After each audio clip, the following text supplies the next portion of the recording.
Family, welcome back to Larry's Anything Goes. It's Thursday, the weekend's almost here, so talk in the neighborhood. Today's word of the day is settle, and it stands for resolve or reach an agreement about an argument or a problem. I think we're living in the days, time and era that where a lot of people are actually in a position where they're just having no choice but to settle for specific things in life. They're settling on their income, they're settling on their relationships that they're in, they're settling on the areas that they reside in. A lot of settling going on. And I have no problem with settling as long as it's not for the rest of your life. When it comes to a relationship, when it comes to a job, when it comes to your business, you have to, life is like a business. I always say you're the CEO of your own life, and you got to be the person that always puts oneself in a position where they're trying to grow, no matter what aspect of it, whether, health wise, you should be growing and making yourself healthier. That's number one. Then two, income, in my personal opinion, no matter how you get it, is how one should be trying to grow. Assets after that, and then you just constantly grow from there. There's so many ways. And then, knowledge, education. That's Picasso said it best. He was, years before he passed away, he said he was still learning. And that's how we have to all have that perspective. I never go into a situation acting like I know everything.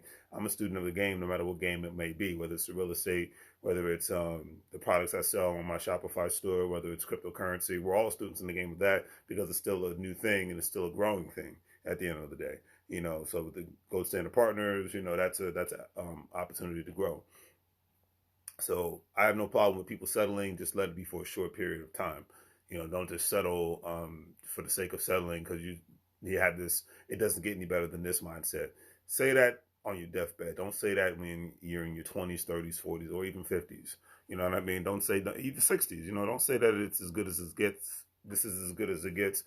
Unless you're staring down death's door. In my personal opinion, I'll leave it at that. So do your best not just to settle and whatnot. Don't just always take the safe route. Do your darndest to take a risk every now and then. And, if it comes to financial risks, don't just listen to me on YouTube or on social media. Contact a financial professional, especially if you're getting to the point where you have a portfolio that's growing to the point where you need to really consult someone who can help you make money moves from a professional standpoint so that you're taking risks, but you're taking acceptable risks all at the same time. And since it's the month of May, we're basically in the middle of it. I had to give a good old May the Force be with you. Harrison Ford quote, he said, "May the force be with you" is charming, but it's not important.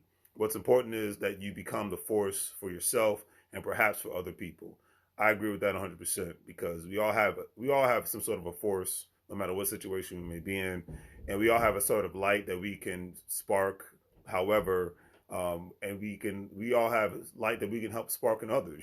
Like there's a reason why motivational speakers have been so popular for so long, because a lot of times they breathe life into other people. And if you can breathe life into other people, like a great friend of mine, Theodore White, his content breathes life into other people, brings positivity and joy to other people. And Les Brown does the same thing. Or Gary Vee, as crazy and quirky as Gary Vee can be, he brings life into other people. And that's what you want to listen to, those kind of positive people who kind of put out positive affirmations, in a sense that brings light to a dark world. Because a lot of I think that's why podcasters and YouTubers and content creators all around are much more popular than the people that you see on the regular national news, or people that you see on television and whatnot, regular cable TV. It's because people want reality. People want they want a little entertainment. I think too much entertainment is not good. But people want reality. They want a little entertainment, and they want to be able to relate to other people. And a lot of times, people that are making the millions of dollars a year and that live in these quote unquote exclusive communities, a lot of times they can't relate to regular everyday working people.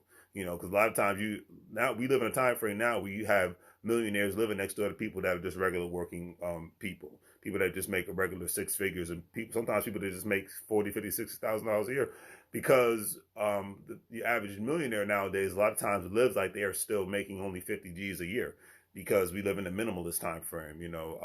I think with the whole pandemic has taught a lot of people how to live on less, one, and then two, taught people how to appreciate having less and not having more, not consuming for the sake of consuming. The pandemic became a time frame where a lot of people, they put more of their time, but money into two things, the ones who are actually still making a decent living, savings and assets. instead of trying to be fancy with the newer car, overpriced car, just so you could have a nice car payment, or the overpriced house that you're just sitting in letting collect dust. Like a lot of people have gotten bigger houses because they're working in their houses from their job, they're working in their houses from their businesses, so they need more space and more room, not only just for themselves but their kids. So it's out of necessity, not out of just wanting to look flashy and try to impress people that you don't even know. Most likely, trying to impress people you don't even like. It's becoming a time frame of conservation and especially with the digital age, having less things and just having more apps in a sense, and more the digital, even digital art. We've got the music online, we've got the streaming online when it comes to movies and content and everything. So you don't have a need for so many things. And then with people spending more time in the house, there's not a need to buy more clothes either. So it's a win-win for consumers. Sometimes it's a downside for the economy, because if consumer spending is down on that note, I mean, heck, myself, like I said, I don't think I've wore a suit all year, and I used to be the guy that wears a suit 2 or 3 days a week. So, anyways, that's my 2 cents for the day. Went to my little rant. Oh, that's pretty cool doing it like that. Man. Okay, I'm still learning Instagram, so messing around with messing around with this thing. But anyways, hopefully you guys do the great 3 free things. You like, share, and subscribe. Have a great day. And like I said, make money moves or you will live broke like a fool. And as Harrison Ford would say, may the force be with you. All right. But your force, Star Wars period. Let your force be the force that brings life into you and bring life into others. Take care, family.